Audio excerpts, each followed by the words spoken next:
Good afternoon, everyone. Welcome to today's hybrid New York City Council meeting of the Committee on Civil and Human Rights. Please place electronic devices to vibrate or silent. If you wish to submit testimony, you may send it to testimony@council.nyc.gov. Again, that's testimony@council.nyc.gov. Thank you for your cooperation. Chair, we are ready to begin. My first in-person hearing. Good afternoon. My name is Natasha Williams, Chair to the Committee on Civil and Human Rights. Thank you to everyone that is joining us for this hybrid hearing this afternoon. Today we will be hearing from the New York City Commission on Human Rights, known as CCHR, and the Equal Employment Protection Commission, known as EEPC, on the challenges of returning to in-person work. This year, many New Yorkers have begun the transition to some form of in-person work. Many of them are returning to their respective places of employment for the first time in 2 years. During this transitionary period, the health and safety of employees, and I can't breathe, and employers is of the utmost importance.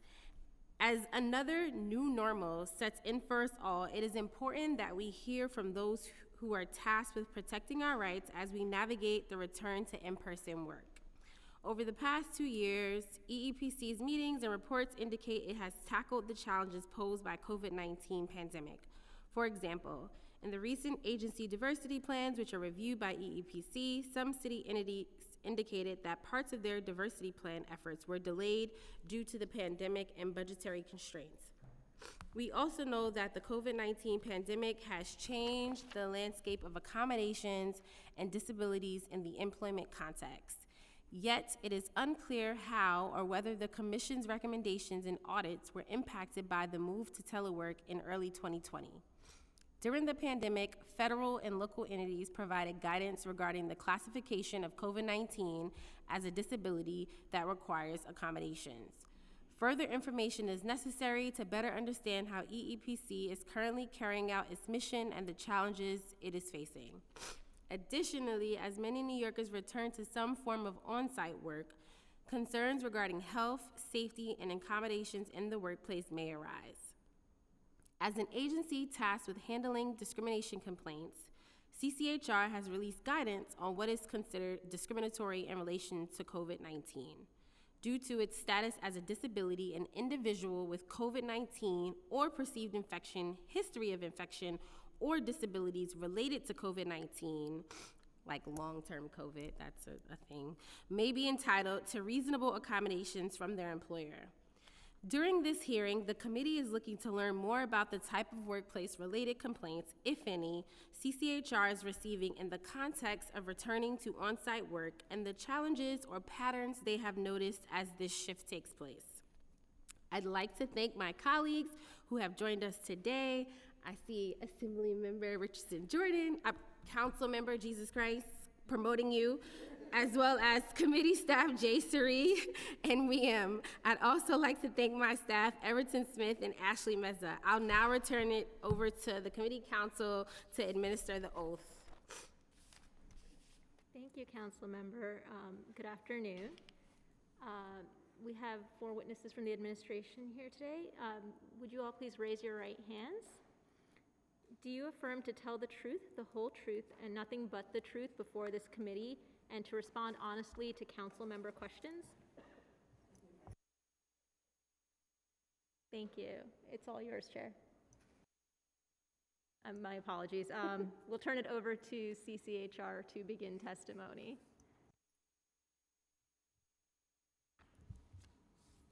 Good afternoon, Chair Williams, members of the Committee on Civil and Human Rights. I'm Joanne Camiff-Ward, Deputy Commissioner of Policy and External Affairs at the New York City Commission on Human Rights.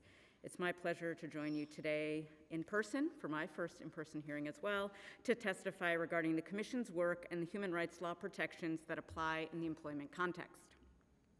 I'm joined by my colleague Sapna Raj, Deputy Commissioner of Law Enforcement at the Commission, and my colleagues at the Equal Employment Practices Commission as well. The Human Rights Commission is the local civil rights enforcement agency that enforces the New York City human rights law, one of the broadest and most protective anti-discrimination and anti-harassment laws in the country. covering nearly all aspects of city living, including housing, employment, and public accommodations. By statute, the Commission has two main functions. First, the Commission's Law Enforcement Bureau, which I'll refer to as LEB, enforces the city human rights law by investigating complaints of discrimination, initiating its own investigations on behalf of the city, and utilizing an in-house testing program to identify entities that may violate the city's human rights law. Second, the Community Relations Bureau, or CRB, fosters intergroup relations. Working in close collaboration with community partners, CRB provides free workshops and trainings on individuals' rights and the obligations of businesses, employers, housing providers, and also leads bias response efforts and restorative justice work. Before turning to workplace protections under the human rights law, I want to just highlight some of the important work the Commission has undertaken to address the uptick in discrimination and bias that have occurred since the onset of COVID-19. Throughout the pandemic, the Commission's work continued uninterrupted. For the duration of remote work, the Law Enforcement Bureau was able to conduct intakes and testing by telephone as well as online, and the Commission adjusted to the pandemic to perform intakes remotely and filed 643 complaints in fiscal year 21 and 105 in the first quarter of fiscal year 22. Since the onset of COVID-19, the Community Relations Bureau has continued community engagement by partnering with stakeholders on trainings and events, establishing a first line of defense through education and outreach, as well as providing techniques to safely de-escalate bias incidents, hosting community forums and town halls, and educating communities of their rights and protections under the human rights law. The Commission also held virtual town halls and trainings in partnership with sister agencies and City Hall, highlighting workplace rights related to COVID-19 at various stages of the pandemic. The Commission conducted 1,683 trainings in fiscal year 21 and 390 in the first quarter of fiscal year 22, reaching 125,000 plus New Yorkers.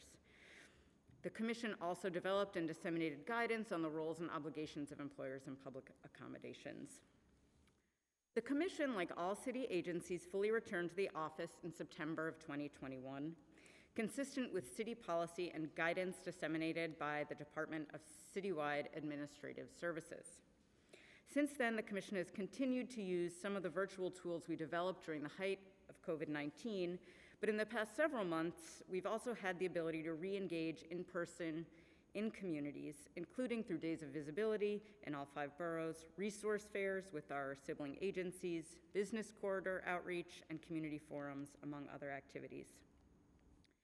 As I noted, throughout the pandemic, the Commission provided guidance to employers and employees on their workplace rights under the human rights law, and it's those rights that I will now turn to. New York City human rights law has extensive employment protections that prohibit discrimination against individuals on the basis of 21 protected classes, including age, national origin, disability, gender, race, sexual orientation, conviction record, caregiver status, and pregnancy, among others. The law generally applies to employers with 4 or more employees, and as of March 12th of this year, also to domestic workers, and covers hiring, job postings and interviews, salary and benefits, and the terms and conditions of employment. To comply with the human rights law, employers must ensure that policies and practices, including those implemented in response to COVID-19, do not discriminate against workers based on their race, religion, national origin, citizenship, immigration status and disability, or other protected status, or treat workers less well on the basis of a protected category. The human rights law also requires employers to provide reasonable accommodations based on 4 categories. First is disability. Second is pregnancy, childbirth, and related medical conditions. Third is religion, and fourth is status as a victim of domestic violence, sexual assault, or stalking. Each of these are defined in our law. Disability under the human rights law includes physical, medical, mental, or psychological impairment, or a history or record of such impairment. The obligation to provide a reasonable accommodation on the basis of disability extends to conditions directly related to COVID-19 and underlying conditions for which exposure to COVID-19 may pose a particular risk of complication. Under our law, accommodations related to religion include requests based on creed and religion, including but not limited to observance of any particular day or days or any portion thereof as a Sabbath or holy day, or of the observance of any religious custom or usage. In the employment context, a reasonable accommodation is a change that meets an employee's specific needs and allows them to continue to fulfill the essential functions of their job. An accommodation can include many different things, such as a change in work schedule, providing ergonomic equipment, granting requests for telework, accessibility modifications to workspaces, allowing time to pray, and granting leave from work that's calibrated to meet an employee's individual needs. If an employee requests a reasonable accommodation on the 4 bases that I mentioned, disability, pregnancy and related conditions, religion, and experience with gender-based violence, or an employer knows that an individual may benefit from an accommodation on one of these bases, an employer must engage in a cooperative dialogue and provide a reasonable accommodation unless doing so would create an undue hardship for the employer. The cooperative dialogue is a good faith effort to understand an individual's needs and limitations, how it relates to the essential job functions, and the impact of a request on an employer. Under the city's human rights law, as I said, an accommodation is considered reasonable unless an employer can show the requested accommodation would cause an undue hardship. The undue hardship analysis generally includes looking at the nature and cost of an accommodation, the number of employees, the impact overall on business operations. An employer may decline an accommodation that presents an undue hardship. An employer may also decline an accommodation based on disability if providing that accommodation would present a direct threat to workplace health or safety. In order to protect health and safety of their businesses, employers can take reasonable steps to foster safe return to the office for all employees. Measures should be consistent with guidance from public health authorities and up-to-date medical research and knowledge. Safety measures should also be equally applicable to all employees. In implementing safety measures, employers should provide reasonable accommodations consistent with the processes and protections I've discussed. The human rights law does not require employers to provide accommodations based on an employee's status as a caregiver or based on the needs of another. However, discrimination based on an employee's caregiver status is unlawful under the human rights law, and employers must ensure they are not discriminating against caregivers. Caregivers should be afforded the same benefits, privileges, and conditions of work as other employees. In addition, I will note that other state and federal laws may also govern parent and caregivers' ability to stay home to care for children and may protect against retaliation for doing so. Finally, I will just discuss how employees can seek redress when seeking an accommodation. So employers are the first stop for employees seeking a reasonable accommodation in the workplace. If employees request an accommodation and it's denied, an individual can contact the commission to file a complaint or conduct a pre-complaint intervention. Individuals can also file claims with the State Division of Human Rights and the Federal Equal Employment Opportunity Commission if their employer is covered under that, under federal law. When the commission staff assess that an aggrieved person has a claim under the city human rights law and a complaint is filed, an investigation is initiated. The commission can also initiate its own investigation based on public information, tips, and referrals. When initiating its own investigation, the Law Enforcement Bureau often takes steps before filing a complaint, including sending a business a cease and desist letter or requesting information on policies and practices. If a complaint is filed regarding an accommodation or another protection of the human rights law, the Law Enforcement Bureau investigates by gathering data and documents and conducting interviews of witnesses, employees, or others with relevant information. Ultimately, the Law Enforcement Bureau reaches a determination as to whether the evidence that it has gathered supports the allegations in the complaint. If the Law Enforcement Bureau finds probable cause, it prosecutes the respondent business in a hearing at the New York City Office of Administrative Trials and Hearings, also known as OATH. And before initiating the prosecution, the Law Enforcement Bureau attempts to settle or conciliate the case. If a case doesn't settle, then OATH holds a hearing and issues a report and recommendations. Then the Commissioner of CCHR, our agency, will issue a final decision dismissing the case or ordering relief for the complainant. Through conciliation and decisions and orders, the Commission can award money damages for complainants, including lost wages, emotional distress damages, and attorney's fees, and issue monetary civil penalties that are paid to the general fund of New York City. The Commission also has the authority to order affirmative release, including postings of notices of rights, engaging in cooperative dialogues, and creating or revising policies, conducting trainings, and more. Thank you very much for the opportunity to discuss the ways the human rights law protects New York's workers, and we look forward to continuing the Commission's work in collaboration with the Adams administration, sibling agencies, and the Council.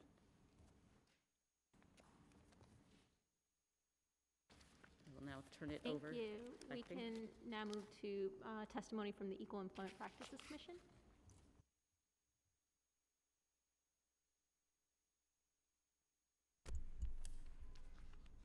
Okay. Hello, my name is Jean Victor. I'm the Executive Director of the Equal Employment Practices Commission.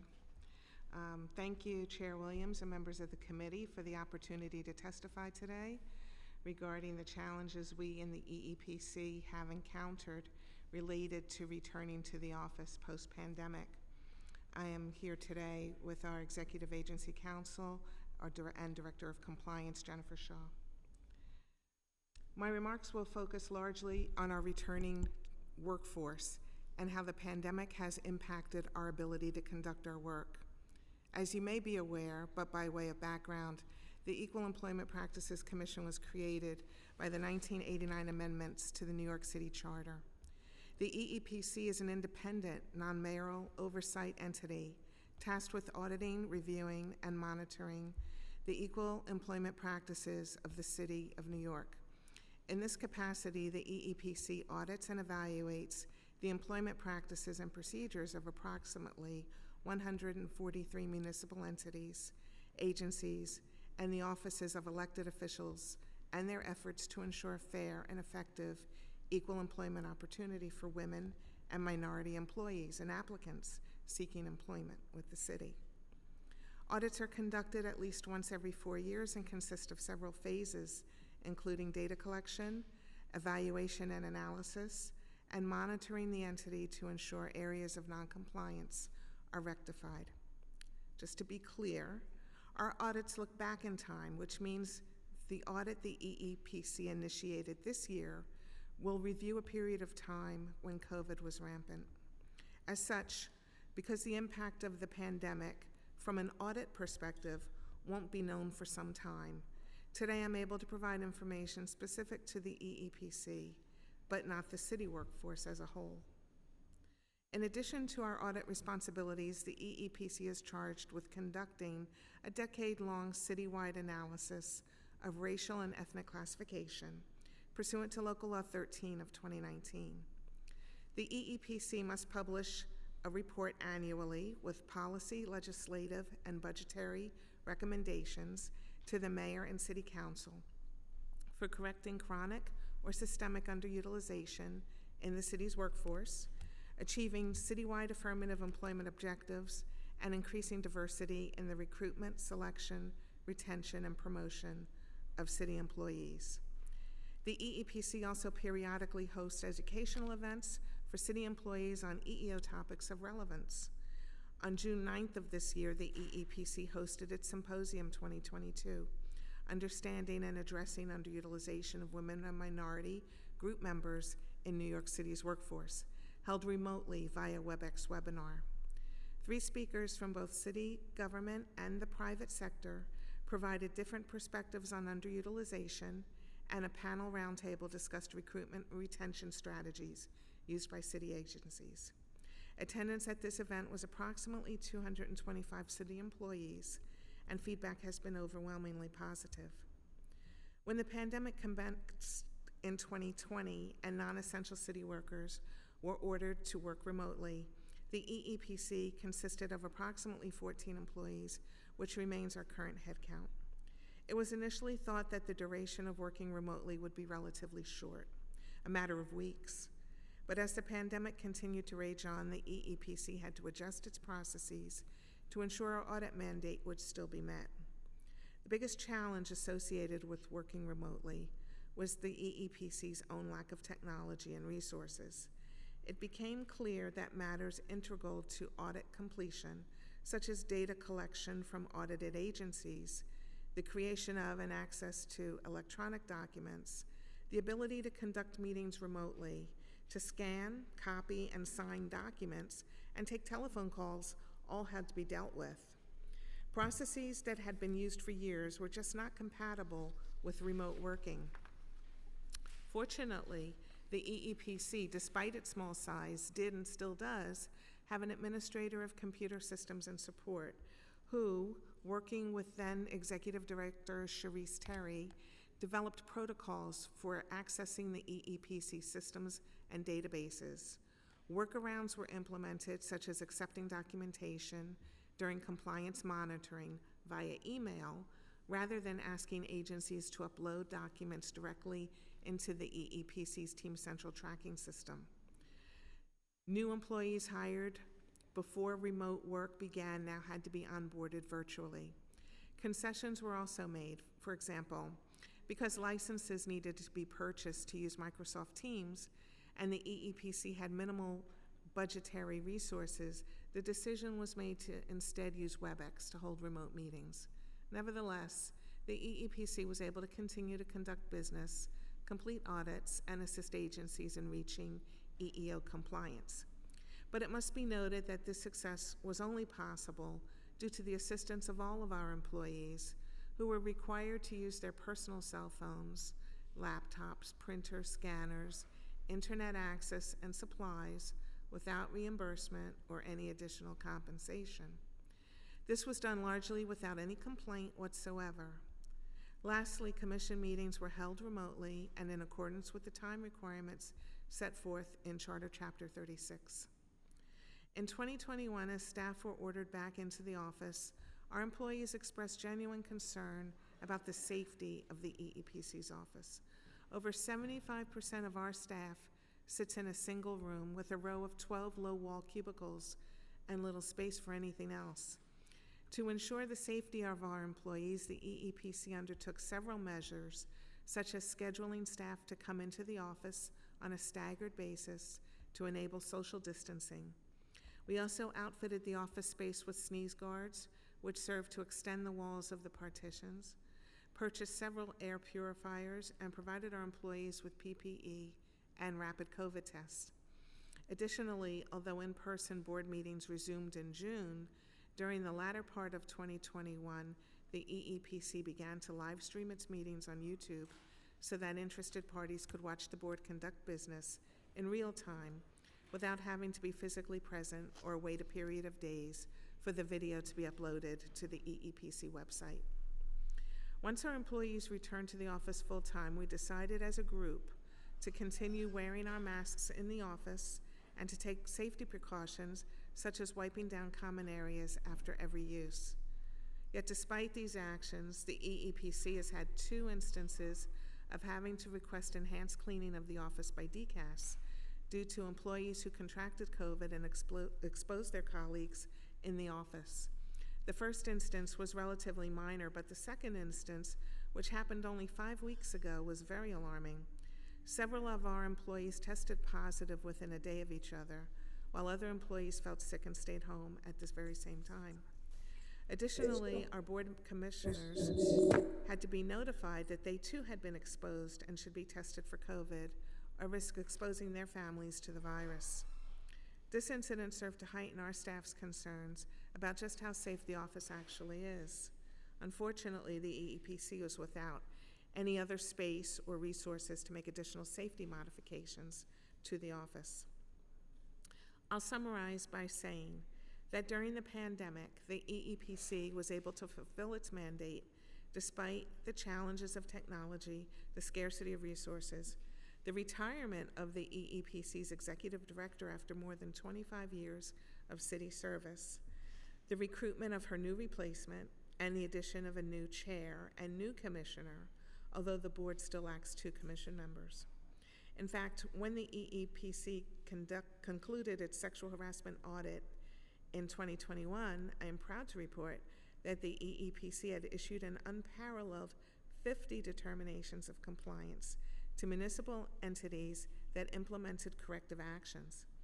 In fact, the EEPC completed record numbers of audits in both 2020 and 2021. Additionally, feedback from a survey the EEPC conducted in 2021 indicated that many EEO and HR professionals involved in our 2020 audits found the EEPC's performance to be excellent, good, or satisfactory for all of the surveyed categories. Moreover, the EEPC received its highest performance rating, 92%, regarding the professionalism of the audit team's interactions with audited agencies. Also in 2021, the EEPC completed its first in the series of 10 reports pursuant to Local Law 13. In 2022, the EEPC commenced a new audit and is currently completing its second report on underutilization. While the EEPC has a great team that has gone above and beyond, repeatedly exceeding expectations, I would be remiss if I did not mention that the EEPC is still without adequate staff and expertise needed to perform our mandated work and commensurate with the importance of our agency's mission. The pandemic forced us to think about how to work and accomplish our mission in a new way. I'm happy to report that even during those days of extreme fear and uncertainty, the EEPC exceeded all goals and successfully completed its mandates and has returned to the office, not returning to the way work was executed prior to the pandemic, but by incorporating those things that have made working remotely successful into our processes today. That concludes my remarks. Thank you.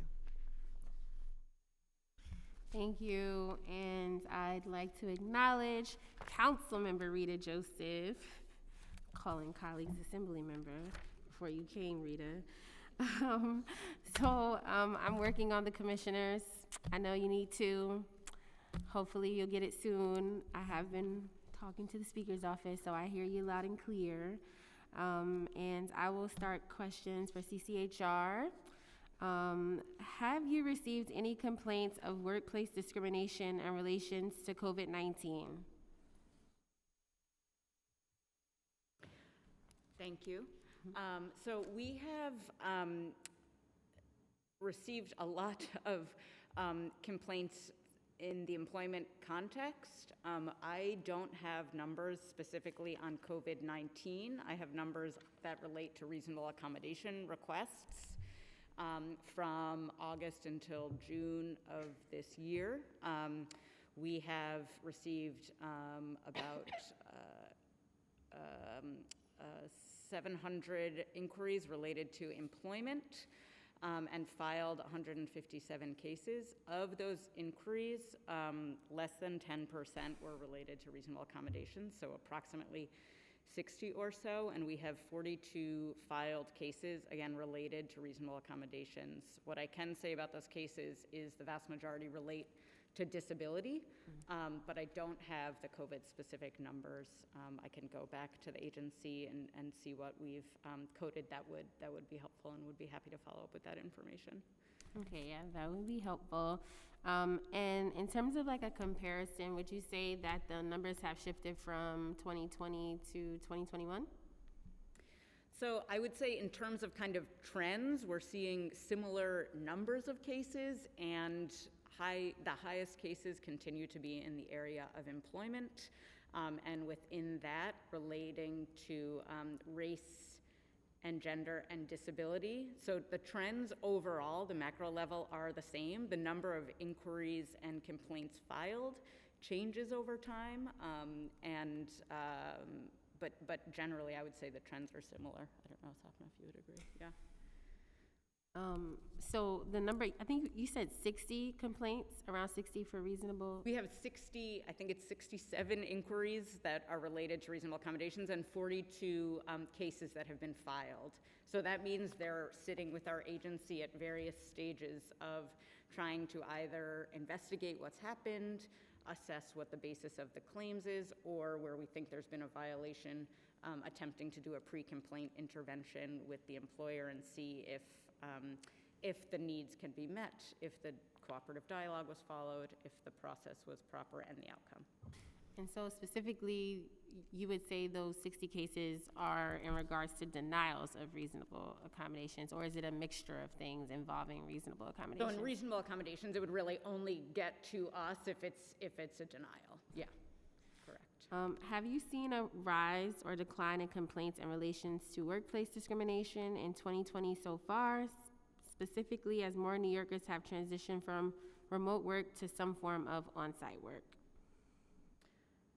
So I think there have been definitely higher numbers of inquiries in the return to work period, which again, I'm counting from August until June, though the city workforce came back beginning in May. So I think we've seen an uptick in inquiries, but again, the general trends in terms of employment versus other categories of our law are similar as they have been in 2019, 2020, 2021. And you have been tracking them in relations to COVID, or would you have to like go back and sort through them?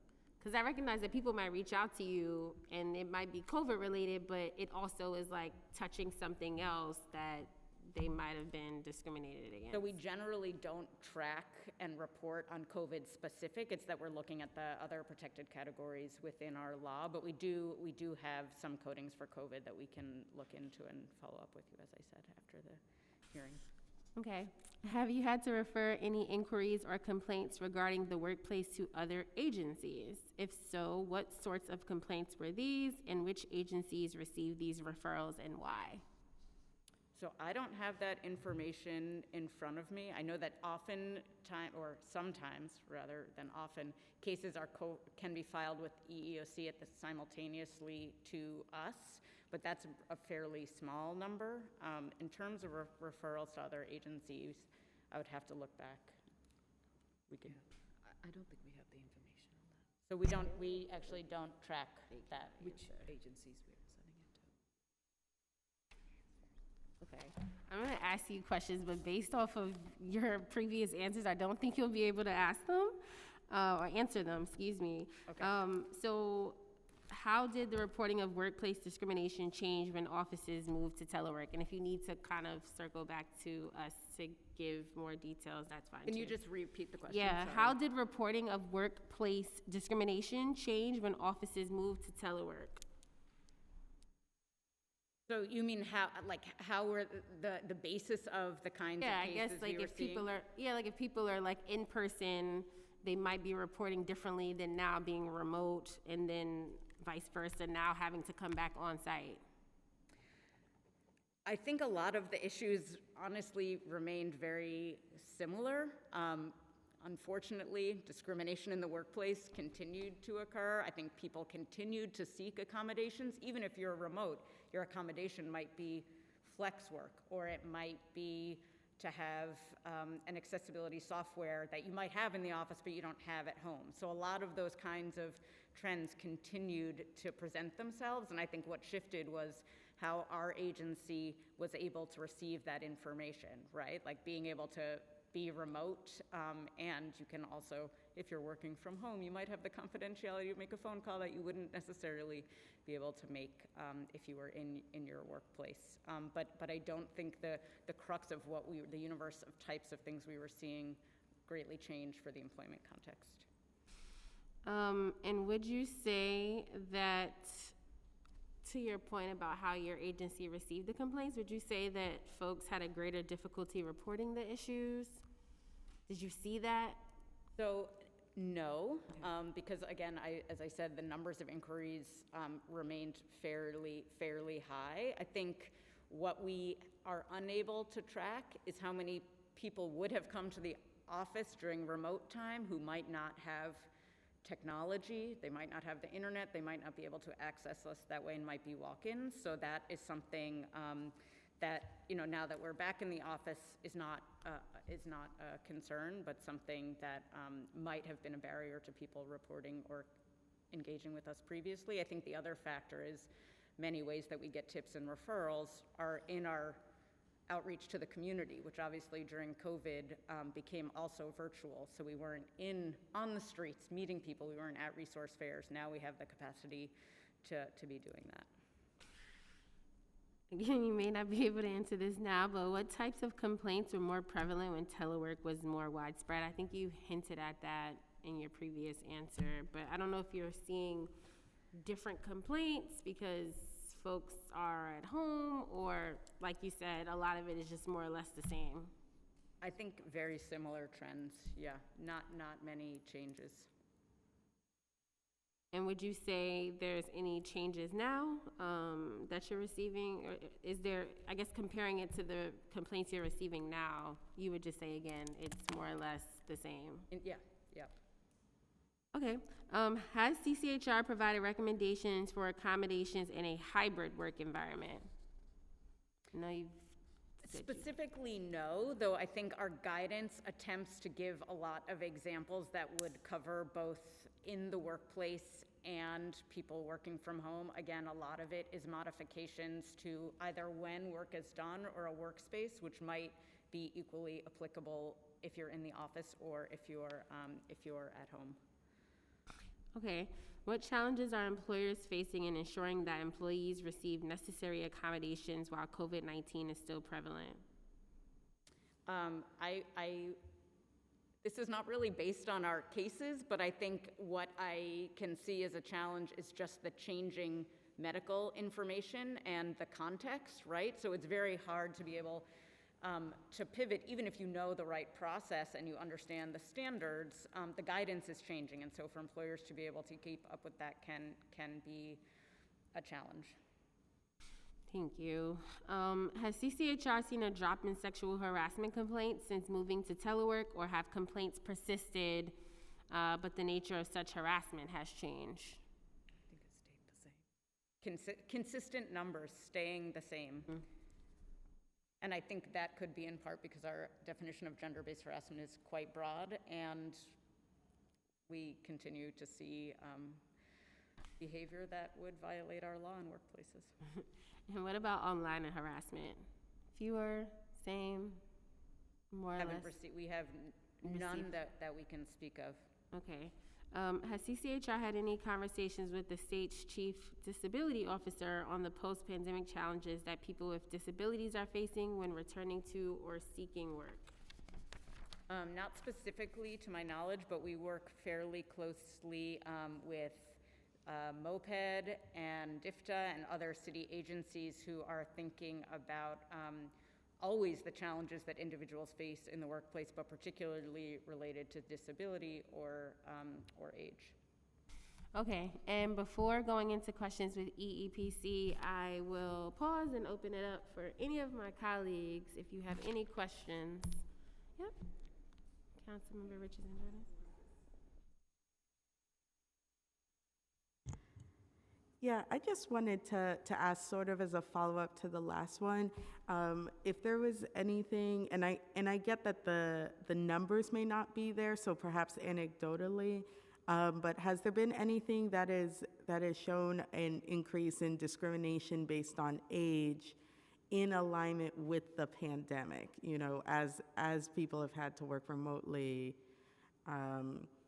I'm just wondering if anecdotally, if that's come up, the discrimination based on age. So I would say we anticipated that, and that's covered in a lot of our guidance. We haven't seen that, though, play out in what we are receiving. Again, talking about the complaints, I think the caveat I would add there is for accommodations, there is no legally required accommodation for age. So if there is someone who has an underlying condition that qualifies as a disability, we would see it as a disability rather than as an age claim. But that's the caveat, but otherwise, no. Okay. All right. Thank you. Thanks. Good afternoon, Councilmember Rita Joseph. I wanted to find out, in terms of disabilities, how many cases were you receiving? Are the numbers the same during the pandemic, post-pandemic? And were these also these hybrid models, were devices given to these staffers to also make their jobs easier, or was that an issue? Was that an issue or not an issue? So one question would be relating to the complaints that we're seeing, and one is for our own staff. In terms of complaints that we're seeing, I think what we have right now is the numbers for the first quarter of fiscal year 22. I think I would hesitate to make any comments about trends based on that data, because really a lot of employers are still working hybrid, though the numbers and kind of percentage of disability cases as a part of the whole hasn't changed. So again, the trends stay somewhat the same. And in terms of accommodations for our own employees, I would have to go back to our team to identify what the bases for requests have been and how many have been related to the request for technology or other assistive materials. So your normal, what is your normal like reporting, or not reporting, what is your normal like data collection process like on complaints? Because I know when we were asking certain questions specifically involving COVID-19, it's not clear on whether or not you're tracking cases that you feel are specific to COVID-19. Am I hearing that correctly? So some cases, primarily cases are coded versus against protections in our law. Sometimes we're able to identify something as COVID specific, but some things in the context of disability could also be related to something else happening in the workplace. So we're not always able to identify if COVID is the dominant piece of a case, though we do attempt to track that. And it's just not something that goes in our annual report and our typical numbers. So I'll go back and see how we're able to run the numbers in our systems to identify. Yeah, because I'm just thinking that, like, I'm wondering, because I know so many, even within my office, like, I know so many people have, like, issues with, like, reasonable accommodations, and, yeah, it's interesting to hear, I guess, from your records that you feel like everything has pretty much stayed the same. There's been no fluctuations, give or take, in the wake of COVID. That's what I'm hearing. Also, I mean, the caveat there is that we see people who are wanting to file a complaint because they've been denied a reasonable accommodation. So we certainly don't have kind of a view into employers and what's happening every day. It's just our numbers are based on people who file complaints. Yeah, which is like brings back to the other question about outreach and like what other things is CCHR doing to make sure that people know that they can come to the agency to lodge complaints. And so I think it's not a silver lining, but one thing that we have seen in COVID is that we were actually able to reach higher numbers of New Yorkers by using virtual outreach methods. Again, there's going to be a section of the population who are not accessing that information, and now that we're back in the office, we are doing many more intake sessions and trainings in places where we were pre-pandemic, and so I'm hopeful that that helps get the word out, and our numbers of trainings continue to really go up. I think not everyone wants to always file a complaint, and the other piece is that private employers are still often working not fully back in the office, so some of the things that you might expect to see, I think, have not fully played out. So I think we'll have more data, kind of like EEP was saying. Some of it is backward-looking because it's complaint-driven, so it's not necessarily what's happening in real time. Yeah, I had another question, but do you guys have any questions? I have a quick question.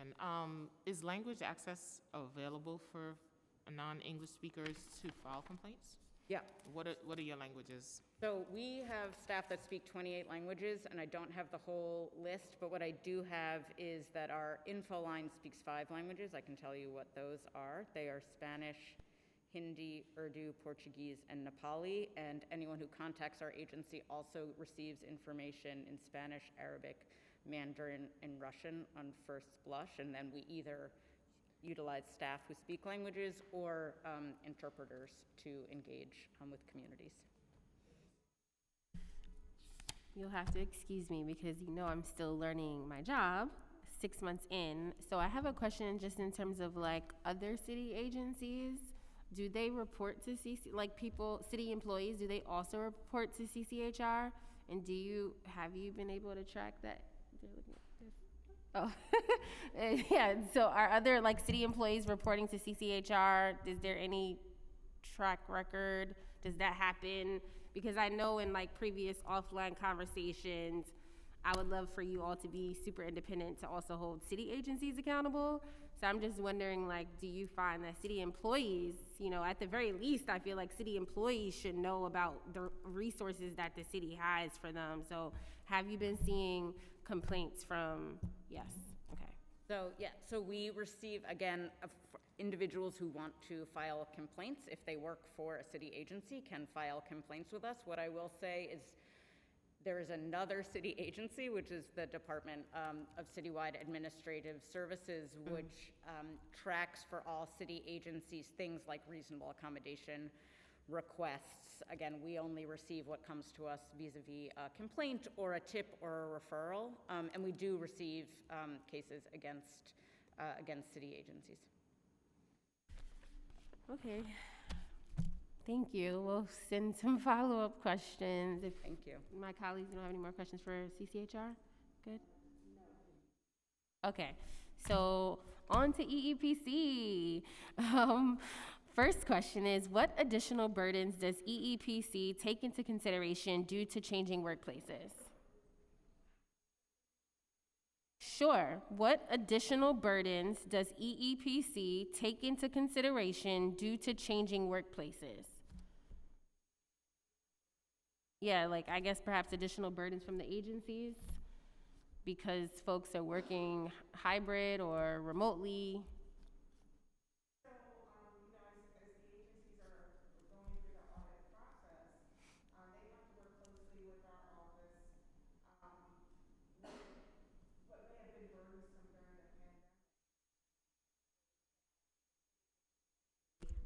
Thank you. If they were working remotely, they may not have had the access to the database for EEPC in order to upload documents. So what we had to do was we worked with the agencies to make sure that we had some workarounds in place so that they could send their documents directly to the analysts, for example. So those kinds of things we were able to work out, the logistics of some of the actual processes of how do you get documents, or if we demanded documents and the agency said, well, I'm not in the office, we're working remotely. Well, when are you going to be in the office? When can you get it to us? You know, we had to bend our processes somewhat so that we can allow our agencies to be able to, you know, when they go into the office, they could provide us with the documentation, as opposed to our putting a deadline on it, so that, you know, we had to be more collaborative. Okay. How does telework impact the EEPC work going forward, both for the commission employees and for the agencies EEPC oversees? So how telework has impacted us going forward is we continue to hold meetings using WebEx. You know, we've tried to take the best of what we used during the pandemic to continue to use it today, so that we can make life as simple as possible for our agencies, for those agencies that are being audited, etc. So for example, although we're in the office, there might be times when agencies may need a little additional time in order to provide us with the documentation that we need. We have been more collaborative in providing them with additional time. Now, I'll flip it over to Jennifer to see if there's anything that I'm missing in terms of telework processes. I think for the EPC, the biggest thing has been kind of working with agencies in a way that we hadn't necessarily before. Usually, we are an oversight agency. We do audits, and we have to go in, and it's very, I want to say mechanical, but we get our documents, we make our analyses, and we make determinations, and we help fix what needs to be fixed. When we were dealing with the pandemic, we had our own analysts who were dealing with their own personal issues. Everybody in our office was impacted by COVID in some way. And when you pick up the phone and you call someone on the other side, you don't know what they're dealing with either. We had people who had no access to documents because everything was in hard copy. People who were not in that role, but the person who was, for whatever reason, was no longer with the agency. So we had to kind of take a more collaborative approach and work with the agencies and kind of be more of a team effort than we had taken in the past. And I think that that's something that we've continued to hold on to going forward. We've changed a couple of our audit processes for this new audit we started in 2022 to be more collaborative, to be more transparent. So those kinds of things that we had to deal with, workarounds and such, we are continuing to try to provide for that for our agencies, especially since the pandemic, it remains ongoing. Thank you. And if I could add too, Sure. One of the things that we've tried to do in order to be more collaborative is to try to give more information to the agencies. Prior to the start of this year's audit, we held information sessions with agency heads and with the EEO and HR professionals so that they have an understanding of what to expect with an EEPC audit. We're sending out more communications to the agencies.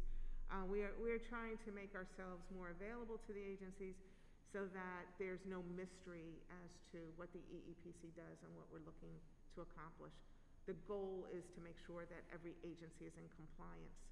So if we want every agency to be in compliance, we want to make sure that they understand that. Got it. Thank you.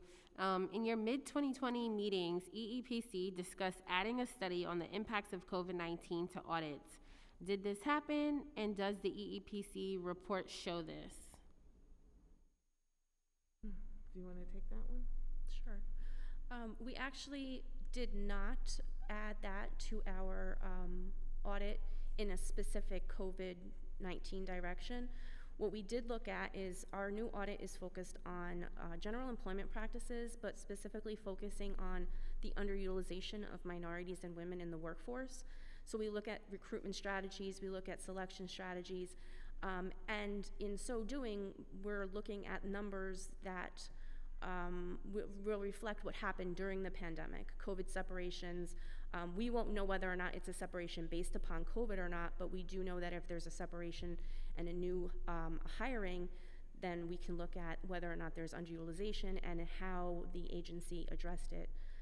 We just started that audit though. We don't even have any findings yet because we are on a 4-year cycle and we just initiated it. Our analysts are doing the first of their determinations now. So no, not a specific COVID-19 driven, but how separations and those kinds of hirings and promotions and retention is impacted. Yeah, I think both between you and CCHR, it doesn't seem like there's been a tracking of things, like tagging things COVID-19, which I can understand because data is still coming out, and especially for you, you have to request data from agencies, which I know can take time. But maybe it is something we should look into as the pandemic persists, and there's, like I briefly mentioned it in my open remarks, but long-term COVID is a thing that people aren't talking about, and so I think it would be helpful to sort of understand what we're seeing potentially in relation to COVID. But I understand perhaps why you don't have it now, but I'm just wondering if there's ways to, you know, tag it somehow. Like if someone is like coming in for intake or a complaint, like is there a way to like ask them just the COVID-19 question just to see if it's COVID-19 related? And the same thing for EEPC, if you're gathering documents, is there like just one additional question you could ask an agency to be able to be a little bit more detailed or concise? But yeah, that's just a thought that just occurred to me, because I think a lot of the purpose of this hearing, which is to sort of understand like how the pandemic has impacted people's return to work, has impacted people's work environments, period. But if we're not really collecting data that's specific to COVID-19 and we're sort of almost using the same data collection methods, it's really hard to like tease through like what truly is a COVID-19 impact. But I digress. That was a mini TED Talk. How did EEPC assess how employees were functioning when teleworking? Yeah. So I was part of the EPC during the beginning part of the pandemic when we first started teleworking in March 2020. And we had to pivot very quickly. We had not had any kind of technology or kind of data collection or system access outside of a computer on the city network. So basically, we had to, in the beginning, use the honor system. We had our employees check in, and we worked, we had a lot of team meetings to try to determine what methodology would work best to get the information we need and to produce audits in a time of uncertainty and a time where more sensitivity is needed. And we have a really great team, and we were able to achieve that because of that. And I think that's one of the times that our small stature and our size of our organization does come in to be a benefit, because we regularly met on team meetings for the entire organization and talked about different problems and try to brainstorm. And that's how we were able to achieve our numbers for 2020 despite what was going on in the rest of the world. So in addition to how you addressed employees working within EEPC, in terms of like other employees, how were you able to assess how they were functioning? For instance, were there any unanticipated challenges that EEPC had to review considering the nature of telework? So you all provide recommendations. So did you have to adjust any of your recommendations because people were teleworking to account for employees with disabilities or mental health concerns or childcare needs? So we were conducting a sexual harassment prevention practices audit during the 2020 year and 2021. And so a lot of our recommendations did have to now take into account that people were not in office. For example, complaint investigation maintenance of files was different than what had been before. Intake was different.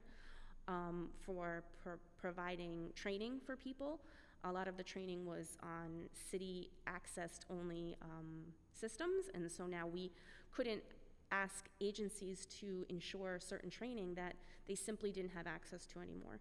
So we did modify some of our recommendations. We tried to maintain as much as we could of what we deemed to be the standard that we were trying to have agencies achieve. But in terms of one-on-one type of thing, that's not what the EPC does. We audit programs, we audit policies and procedures. So that was kind of the programmatic recommendations were really the only things that we could have modified. I have a question actually for CCHR when I just thought about childcare. Did you receive like caregiver complaints? Because I know a lot of people complain because they couldn't send their children to school, and if they were asked to report to work, they didn't have a person. So did you receive those type of complaints? So we do receive inquiries that are based on caregiver status, and there is discrimination protection for caregivers in our law, but there is no reasonable accommodation for caregivers. So we do receive inquiries in that arena, but it's more often related to the application of workplace policies outside of the RA context, since that's not an accommodation. So they're protected, but there's no like special accommodations that they could receive? Correct, because the accommodations run to you based on your status or condition. But as I think I said, there are some federal policies and other state laws that allow for remote work related to COVID. Did you see an increase in caregiver complaints, or you still think it's more or less the same? I don't have that information. We can look into inquiries and see and provide that information in follow-up. I don't have that with me today. Okay, thank you. Back to EPC. Are there challenges that have carried over now that all agencies are back to in-person work? What recommendations has EEPC made to agencies to handle these challenges? Are we talking in the audit realm? Yeah. I would imagine. The challenges that we've been experiencing now that we're back in the office is just kind of think of a continuation of remembering that we're still in a pandemic and that people are being affected on it by a personal level. And the other challenge that we faced it has something to do with COVID and also has to do with the change in administration. A lot of people who were not in those roles during the period of time that we're auditing are no longer there. So the people who we're talking to now were not necessarily around in 2020 when the decisions were being made to do certain things. So our recommendations are more tailored to the programs to make sure that that continuity is ensured regardless of what's happening in the world or what's happening in the agency itself in terms of changes in leadership. Okay, I'll pause. Do you have any questions, council members?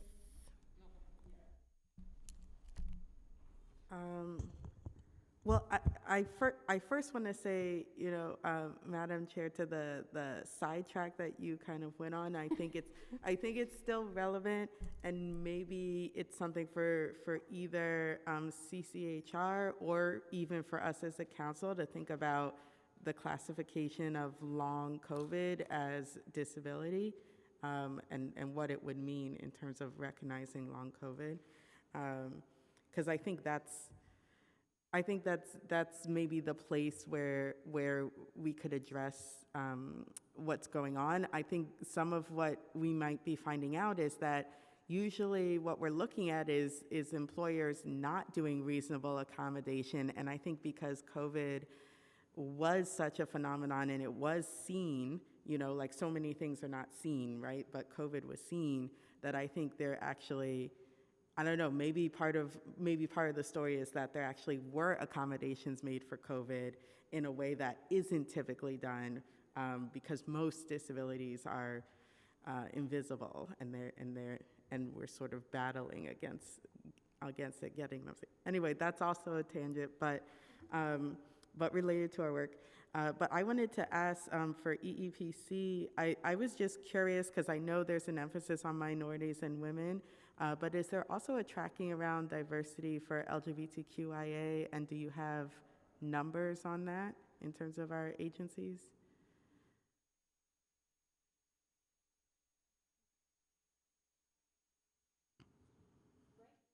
The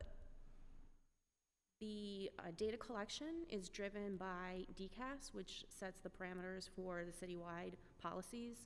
And I don't believe that they are tracking LGBTQ. We do look in our audits for certain trainings that are required. There's an LGBTQ training that's now required of all city employees every 2 years, so we've included that as a mandatory requirement in our audits. But generally, no, we have not kind of parsed down. I know when we look at our employment reports in terms of underutilization, it does not track. It tracks by gender, it tracks by race, ethnicity, but it doesn't track by sexual identity. That's good to know. Thank you. Just on the long COVID point, and I think this is, you know, goes back to the tracking question, because we look also at like what the condition is in the individual, and sometimes it's also underlying conditions or the medical impacts can rise to the level of disability that requires an accommodation. It's just not like people are not requesting it based necessarily on COVID, but the doctor will say this is the limitations and the needs, because you also don't need to necessarily disclose to your employer what your personal medical diagnosis or condition is. So that's what makes it like a bit of a fuzzy line. But you know, we will go back on the COVID numbers, and I think we will have stuff to share with you after the hearing. I just wanted to add on something real quick. I think that data is going to be very important in this and how you drive the conversation. And even moving forward to drive policy from this committee, data is going to be very important as to where we are, how do we move forward, and how we can help this. So I think the data part that Chair mentioned is going to be very crucial in this. Thank you. Always nice to get back up from committee members. Are there any challenges that have carried over now? Oh, I read that already.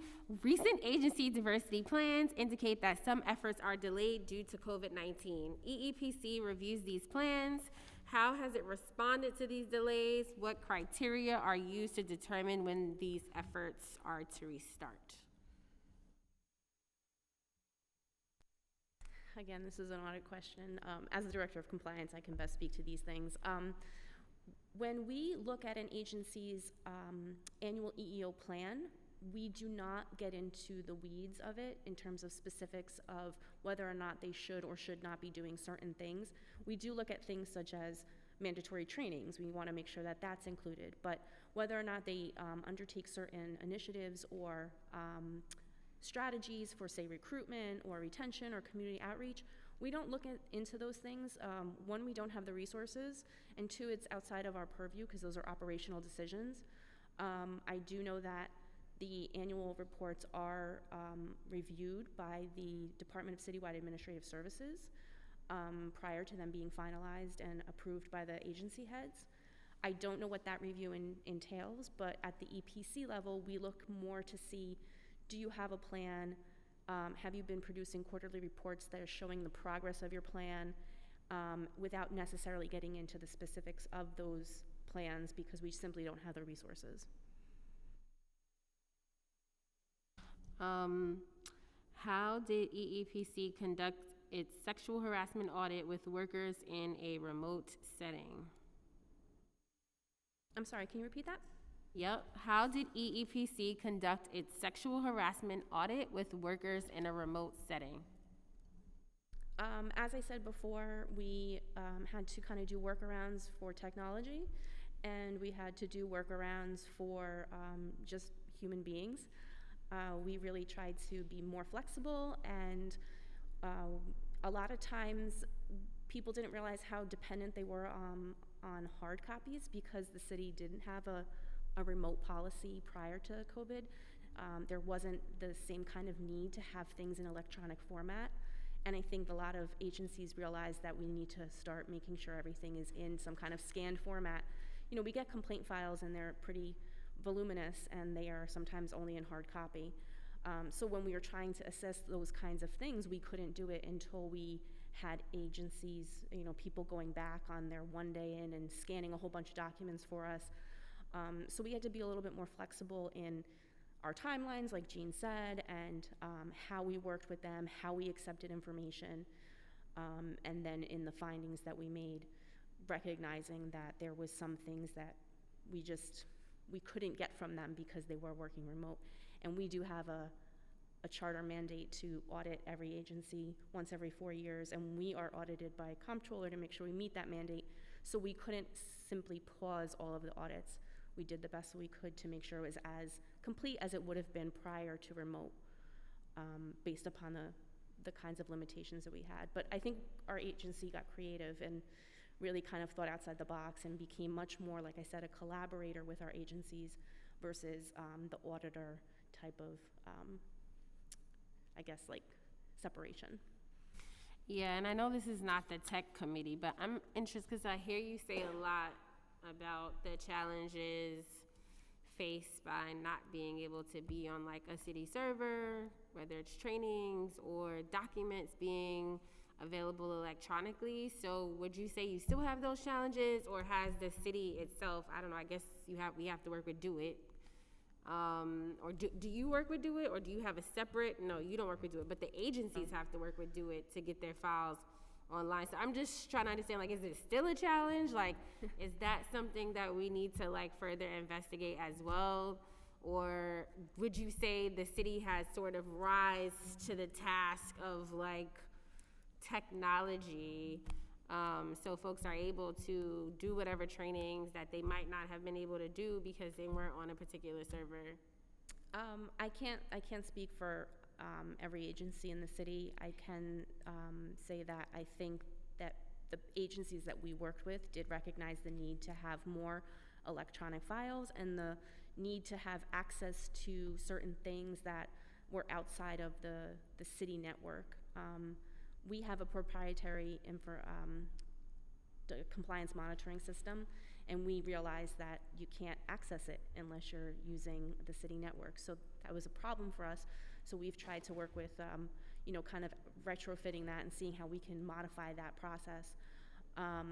The other thing that I have noticed, I think that in terms of the training that has been kind of being rolled out across the city, I think there have been changes made to make it more accessible in terms of electronic or computer-based training that may not have been in the past. We have been finding that people are coming back to the office and they're getting a lot of the training that they had missed, and it's not necessarily through in-person training. But So again, I can't speak to policy. Yeah, you had made a comment about having to, it was a question, I think I asked a question about adjusting, and you made a comment about the server and how some things are available, but you have to be in like a city system.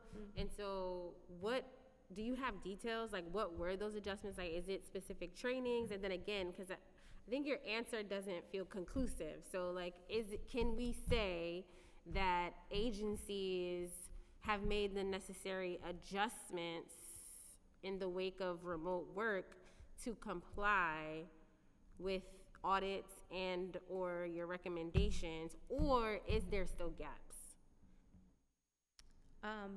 I'm not trying to be inconclusive or evasive, but I think that the issue with the EPC is we don't have an opportunity to, everyone's back in the office. Everyone in the city, city workers are back in the office. So if they don't have their files scanned, we don't know anymore. If they are not necessarily being able to access certain training because they're not on a city network, well, that's irrelevant now because they are on city networks and we have no way of knowing. So for us, we really can't speak to whether or not whether the city has risen. We can speak to what our agency does, but in terms of the other agencies that we audit, we really don't know what's going on behind the scenes. All we know is that they're providing us with documents. Now, does that mean that their internal databases are now more compatible? I don't know. We can't tell. So are you no longer adjusting some of your recommendations because everybody's back in person? Right now, I don't believe that there have been any complaints by the agency saying that they can't comply because they are back in the office now. So I think that we've reached the point where there's no longer the issue that we had initially during the initial stages of the pandemic. We have moved forward, and now that we're back in the office, they are complying. Mm-hmm. So prior to COVID, how do agencies submit information to you? Because I know you mentioned the challenge was having documents needing to be scanned and sent to you electronically. So how do agencies typically give you information? So prior to COVID and during COVID, we would put out what we call preliminary interview questionnaires. And it would be a series of questions asking about certain policy things, certain documents, whether or not you have an EEO officer. And then you would have to answer it through this SurveyMonkey type of questionnaire and provide uploads of documents to support your responses. So if we asked, do you have a training curriculum? We want to see the training curriculum, for example. So now we are still using the same system, but again, when we were asking for it during COVID, people weren't necessarily able to provide us with that uploads because they didn't have access to it for whatever the reason may be. Hard copy, outside the system, lack of technology, bandwidth, I have no idea. Now that we are all back in the office, like Jean said, we are not experiencing that kind of difficulty. No, I know, I got that point. Sorry to cut you off. I just was trying to understand what you did before, what the challenges, I guess, were during the height of COVID, and then just trying to assess because who knows? I mean, there might be another crazy variant and everyone has to go remote again. And if the agencies technically don't have to have these files scanned somewhere that they can readily send to you, you might incur the same challenge down the line. So I was just trying to understand what was the process before COVID, just to get a fuller picture on the challenges and possibly holding the agencies more accountable to account for this new trend, because I don't really think remote things are gonna ever go away anymore. and I think it makes sense to have things electronically if you can. So I was just wondering, and the system, the proprietary system you mentioned, have you been able to modernize the system? We've actually kind of done like a workaround in that we ask agencies to go into the system when they are in the office. Now that they're in the office, and we haven't really been using it recently because we're not in that stage of the audits, which is the compliance stage, which is at the end, and we're still in the beginning parts of the audits that we're conducting. But no, we really have not been able to figure out a way that we can electronically allow access to the system outside of the city network. Okay, and the final question I have is, did you see, it's back to sexual harassment, did you see any changes from the first sexual harassment audit conducted in 2020 to the recent one? So the sexual harassment practices audit was commenced in 2018, and it was on a 4-year cycle. So the last year of the cycle was 2021.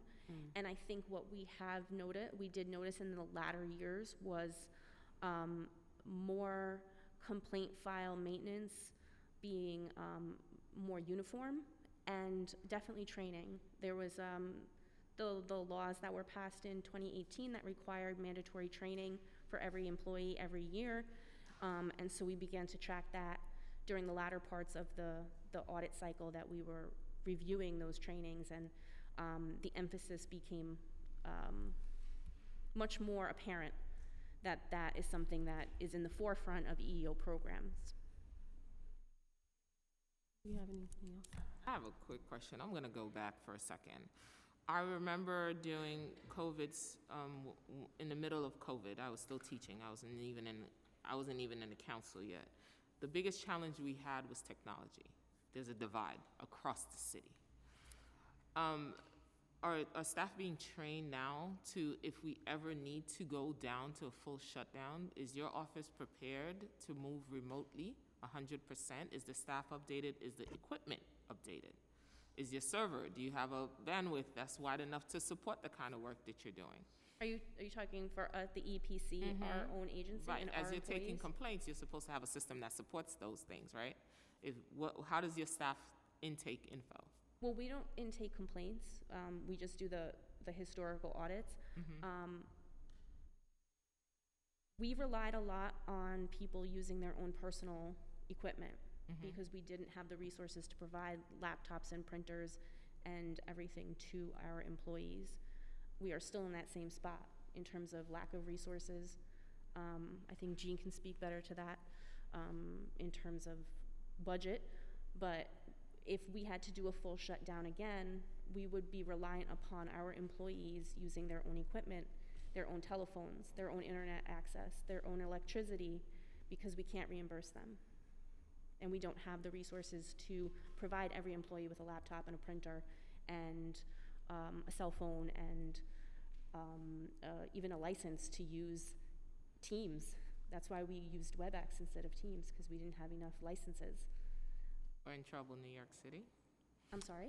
We're in trouble then. Well, how does, is the staff penalized if they did not have equipment? I came across staff that went remote and did not have laptops.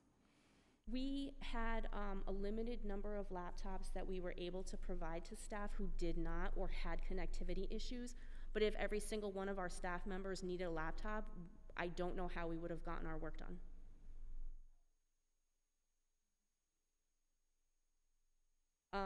Again, like I said, we had a couple, but we were luckily able to have most of our staff have the equipment that they needed to have on hand. But if they didn't, and we had exceeded the number of requests of the laptops, then I really don't know how we would have proceeded at that point. And I believe that also goes for hotspots as well. Thank you. Well, thank you, and I don't think I need to say this, but I think all of us here appreciate the work of CCHR. We want to see you have all of the money, all of the independence, and the same thing goes for EEPC. The work that you do is so incredibly important to this council. So all of our questions are always in terms of what can we do better legislators. So I just wanted to say that like these questions are really just to like further support the work that you're doing and like strengthen our city. So I appreciate you for coming today and for fielding our questions. Thank you. We'll call the next panel, which is public member, Megan Racklin. You can go ahead when the sergeants call time. Starting time. Thank you. Thank you to Chair Williams and to the members of the Committee for Civil and Human Rights for the opportunity to testify today. My name is Megan Racklin, and I'm a staff attorney at A Better Balance, a legal nonprofit headquartered in New York City. A Better Balance was founded with the goal of ensuring that all workers have the ability to care for themselves and their families without compromising their economic security. And we were proud to have drafted and shepherded to passage legislation, including the 2014 New York City Pregnant Workers Fairness Act and the New York City Earned Safe and Sick Time Act. Our recent report, co-authored with the Community Service Society, titled Women in the Workforce, Advancing a Just Recovery in New York City, provides new data from CSS's Unheard Third survey, demonstrating that more than a third of women reported that they had experienced temporary or permanent job loss in their household since the start of the pandemic. Now, as workers continue to face pandemic-era workplace challenges, New York must find solutions that work for all workers who are balancing the competing demands of work and care. Specifically, New York City must expand outreach, education, and enforcement. Our report clearly indicates that low-income working women are not aware of and have not been able to fully access their rights. For instance, nearly 6 in 10 women who are covered by the Earned Safe and Sick Time Act had heard little to nothing about the law, and 53% of low-income workers who needed to stop working during the pandemic cited health or disability as one of the reasons. This suggests that workers are not adequately informed about their rights to paid family leave, paid sick time, anti-discrimination protections for caregivers, and reasonable accommodations for disability or pregnancy. The Commission on Human Rights must immediately prioritize outreach and education to ensure that workers are informed about their rights and must collaborate with other city agencies, state agencies, and community partners to ensure that New York workers understand the full range of protections that are available to them under city, state, and federal law. At the same time, the Commission should prioritize strong proactive enforcement of existing workplace rights, including by paying careful attention to the employers, especially large companies, who use overly rigid, punitive, so-called no-fault attendance policies to penalize workers for absences that should be considered reasonable accommodations. Second, ensure that caregivers are not discriminated against in the workplace. Our joint report with CSS makes the pandemic's particularly pernicious effects on caregivers incredibly vivid, showing that mothers and fathers were forced to stop working due to childcare responsibilities in enormous numbers. Solutions to the employment crisis facing parents and other caregivers as the pandemic continues and after must account for family caregiving needs. The city's human rights law has strong anti-discrimination. You can slow down, girl. We're not gonna stop you. You can keep going. You can slow down. You can extend your time. You're the only person testifying, because I actually really want to hear what you said, because the agencies didn't have much. So if you're talking about issues, slow down. We want to hear you. Take your time. Thank you. I appreciate it. We would say that the city's human rights law's strong existing anti-discrimination protection for caregivers must be strongly enforced, and we would also suggest that the City Council consider legislation to expressly provide caregivers with a limited right to reasonable accommodations absent undue hardship to their employers, and protection from retaliation for requesting accommodations based on their caregiving status. Third, protect the rights of app-based gig workers. In a really striking finding, our report demonstrated that across all income levels, participation in app-based gig work increased, likely due to widespread job loss and childcare concerns. With the rise in app-based gig work, many workers face difficulty accessing the workplace rights and protections they need. We know that misclassification is often used to skirt many of the protections afforded to traditional employees for app-based gig workers. But we also know that independent contractors have broad anti-discrimination protections under the city's human rights law. So we suggest that the Commission on Human Rights proactively enforce those protections to ensure that gig workers are able to work free from discrimination and access the pregnancy and disability accommodations that they may need, regardless of whether or not they're misclassified. And fourth, lead the way as a model employer. In this really turbulent time for workers and businesses, the city government is uniquely positioned to lead by example. City workers are not covered by many important worker protective laws, and the city has not really stepped up to provide the municipal workforce with comparably protective policies. Recently, for example, the city's overly rigid and confusing return to office policy has fallen short of the goal of serving as a model employer. And we'd suggest that the city serve as a model employer by revising its return to office policy to meet the needs of workers with health concerns or caregiving responsibilities, and by ensuring that all city employees have access to paid family and medical leave and reasonable caregiving accommodations. Thank you. Thank you.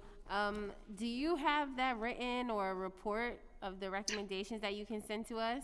Yes, absolutely. I will submit my written testimony, which will link to our longer joint report with CSS that lays out both these and other recommendations, as well as supporting data.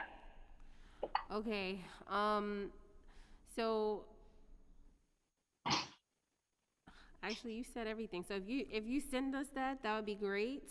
I don't know if you all have any reports on like responsiveness of CCHR complaints. I know you mentioned a few things in regards to that, or any additional guidance that your organization would like to see from CCHR.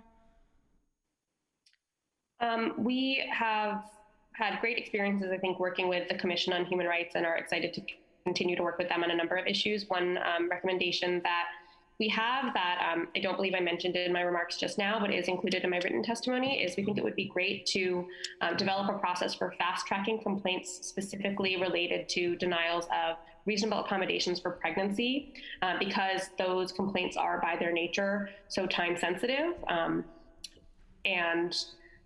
We'd love to see to work with CCHR on developing a process for having those complaints resolved in a really timely way. Okay, and I don't know if you have any recommendations or guidance for employees seeing now that in-office work is resuming. I don't know if you've been seeing any trends, or if you have anything to add in terms of workers going back in person. Certainly, I think we know that, like we can see from the data that we have put forth in our joint report with the Community Service Society, that flexibility was really key for the workers to whom remote work was available during the pandemic. We do want to recognize that many workers have been working in person throughout the pandemic, and they need flexibility as well.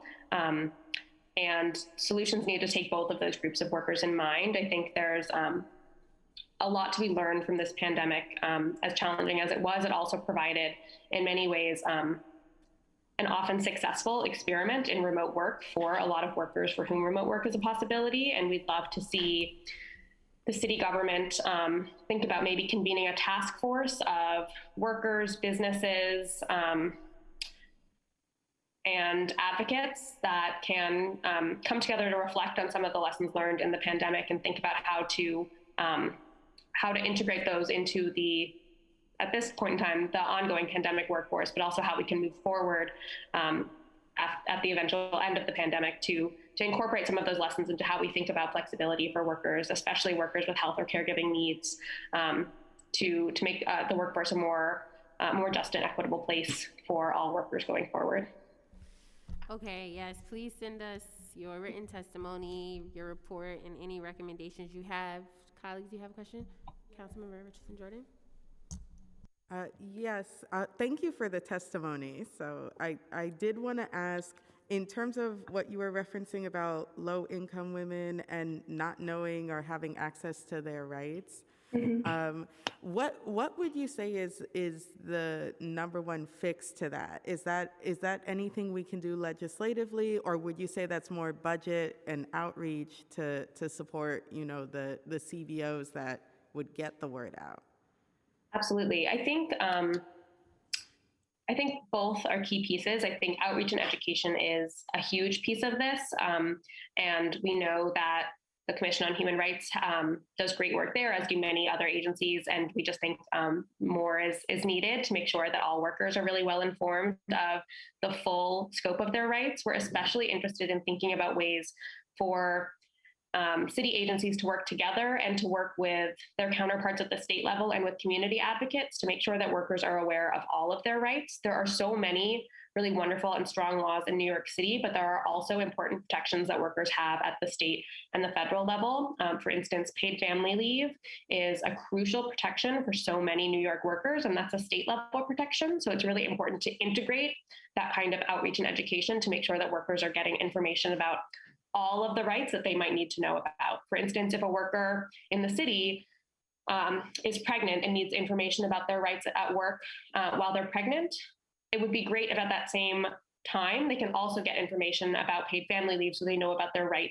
for instance, to take time off of work and receive financial support while they're bonding with a new baby. So thinking about ways to integrate those processes more so that all workers can get this information and that they can get all of the information they need, we think is really crucial. We do also think there's room to think about what might be done to update and expand notice requirements in some of the city laws, especially in the pandemic workforce, and thinking about changes to the workforce that are likely to be with us for some time, making sure that workers have access to all of that information in digital form, and making sure that they're able to access all of that information that they have, that employers have notice obligations to provide to them, making sure that they can access that information both in and out of the workplace, so that they can review it when it's convenient for them. Yeah, that sounds good. Especially, I made a note about the notice requirements. Maybe that's a space we can help facilitate. I wanted to ask also with gig workers, just in your experience or observation, is there anyone who's doing that well, that outreach to gig workers work? There are certainly groups that are working to expand the rights of gig workers. We work with a number of partners who do a lot of work in that space. I can try to think a little bit about more who might be the right folks to direct you towards, but there's definitely folks doing that work really well. I'd have to give a little bit more thought to give you specifics. No, that's fine. I was just curious around that. Thank you. I think that's it. Thank you so much, Megan. We look forward to getting your testimony and whatever else you want to give to us to strengthen the laws that we have. Thank you so much for your time. Maybe add some new ones. All right, I'm done. Thank you, Megan. If there's anyone that would like to testify and has not been called, please make sure to submit your name to the Sergeant at Arms and we will call you.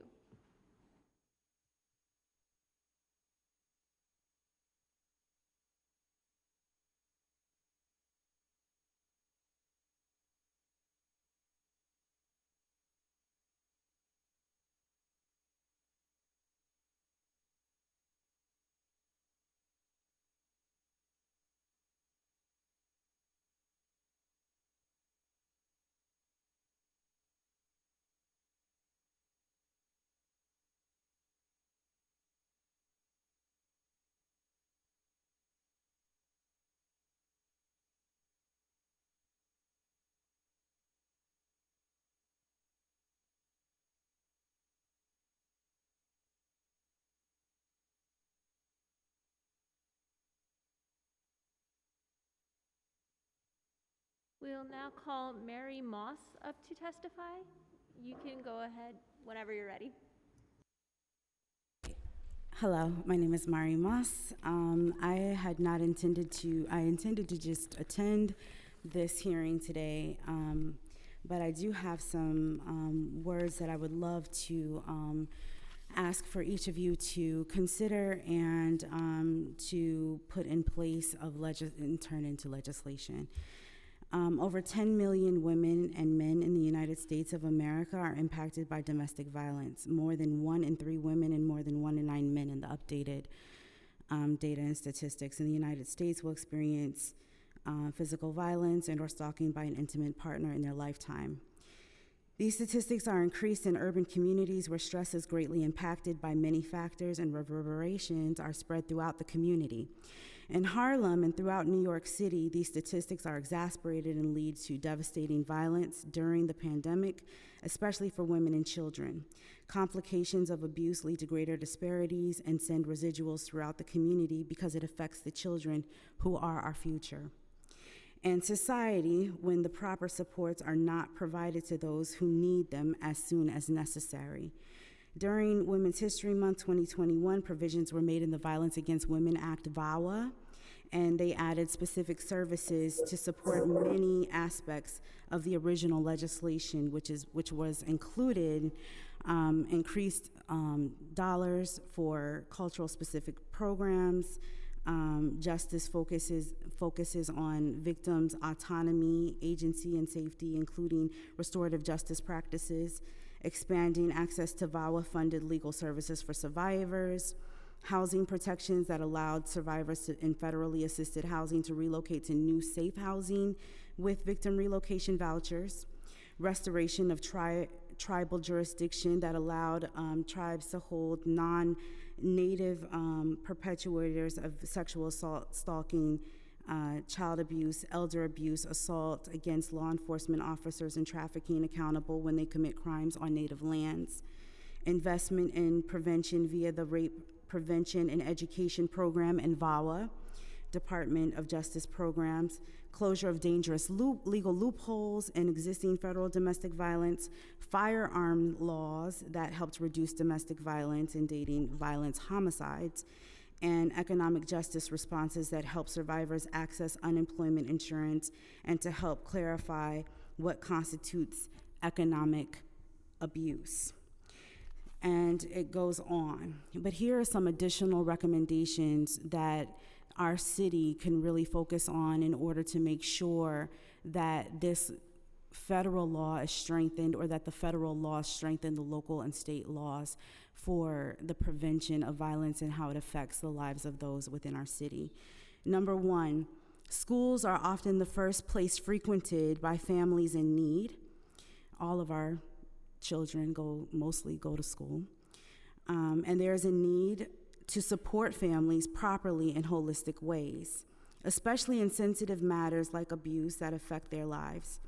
To ensure that that matters are properly managed, training for principals, administration, and staff to have the know-how to be supportive in matters of familiar duress, especially in situations of abuse, is necessary to help eradicate any further complicated matters.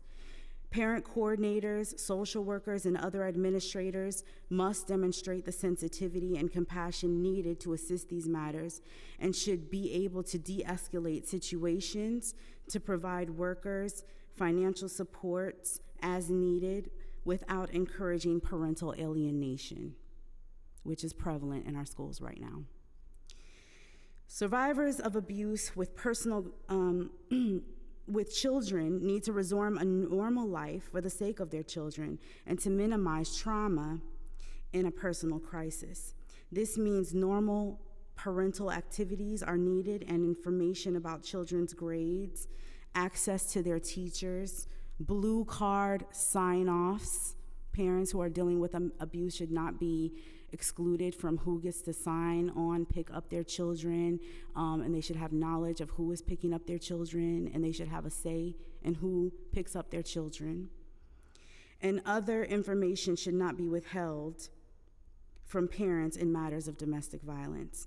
Domestic violence survivors experiencing the personal trauma of their circumstances by having their basic parental rights infringed upon causes greater hindrances and trauma to the victim/survivor and their children alike.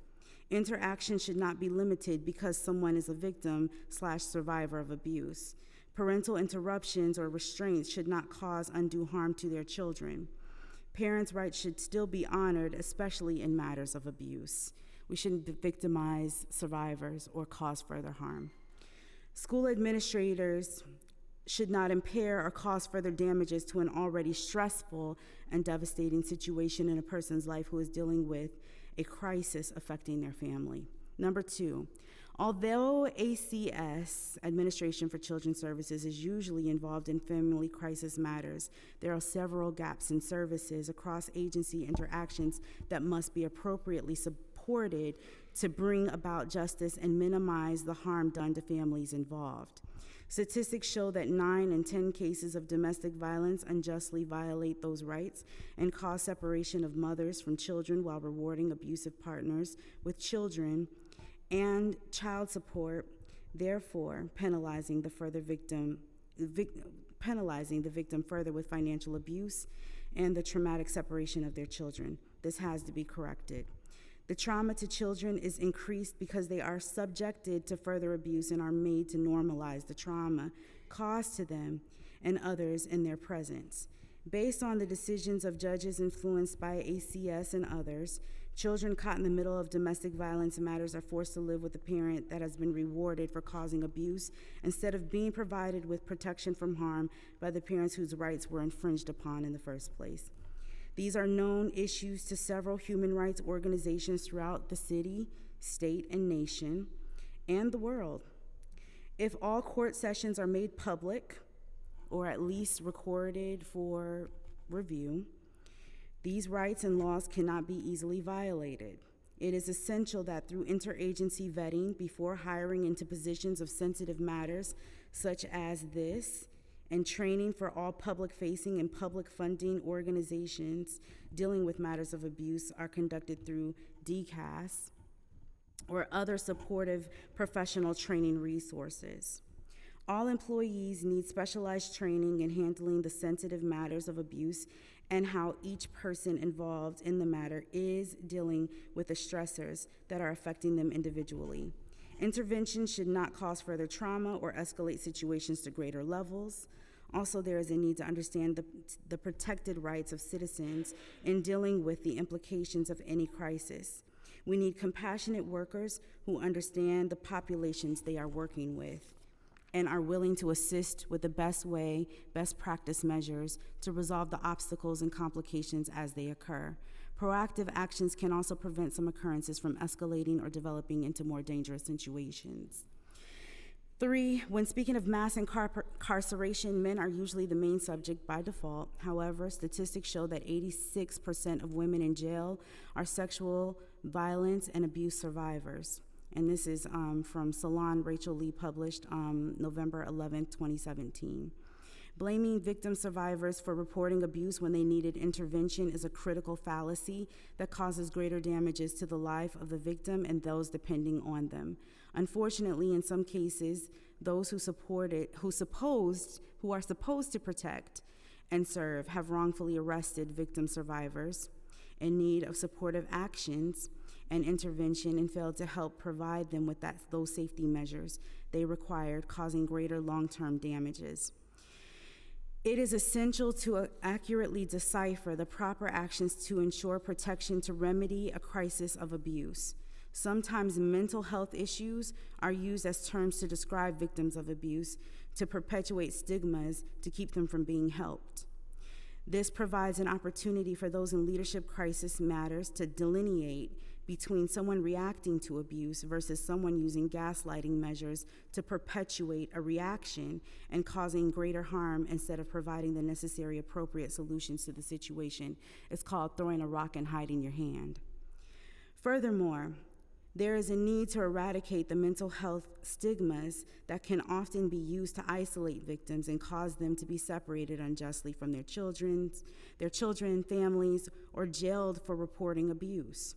Alternatives to this are specialized domestic violence training on how to aid a family in need of support and accurately ascertain a victim survivor from a perpetuator. Domestic violence trained officers also must be equipped with the resources to share with victims, immediate resources or immediate local support services that they can triage the emergency effectively and quickly. 4, domestic violence can happen at any hour of the day. A 24-hour family justice center, one-stop shop with supportive services for victims of violence located uptown and even in Harlem can provide immediate services to women who are dealing with violence and need to be safely secured away from their abusers, with opportunities for immediate support and proper assistance. There should be a cross-communication with district attorneys across our 5 boroughs. It shouldn't be just, one, isolated issue, that they can all talk with each other throughout the 5 boroughs for immediate support and protection provided to victims. And lastly, during the pandemic, there were many legislative and policy reforms regarding the court system over the pandemic, which made the interface and functionality more technically supportive for victim survivors to gain the support they needed as far as successful navigation of court procedures, like they could upload documents online or they could write their own petitions.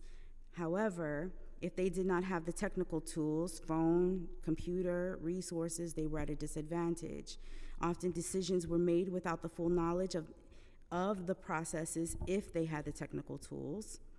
And often they were left out of the process. Clerks of the court need to accurately and appropriately assign cases to the proper court and jurisdiction. Any abuse-related cases need to be referred to IDV court. There's a greater need for ethical oversight for jurisprudence on all cases involving abuse. For example, all family court sessions since COVID-19 have been video recorded due to Zoom sessions taking place. These Zoom sessions should be made publicly accessible for greater transparency and to ensure that city, state, and federal judges are adhering to ensure constitutional, civic, human, and parental rights are not violated for greater accountability. And an amicus curiae, friend of the court briefs, precision policing reports, and accurate data and evidence that can help accelerate and assist with the decisions of judges properly so that judges can understand situations more clearly and effectively for the lawful outcomes that protect and support the needs of victims, survivors, and abuse. And I just want to add one final thing, which is there was I attended a vigil in the Bronx where a police officer had lost her life due to domestic violence. There has to be a way in our unions or within the agencies that people do not feel that they don't have the protections of where they work to get the support that they need to be safe and to save their lives. And that is all I wanted to share. Thank you so much for your testimony, and I also encourage you to submit it.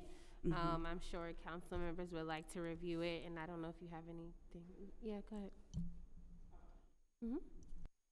Well, so first I'll say thank you for the testimony. Marnie is actually fellow Harlemite. But I also want to say that I think what you touched on, even though it might not seem directly related to issues of employment, is related, and it did pull up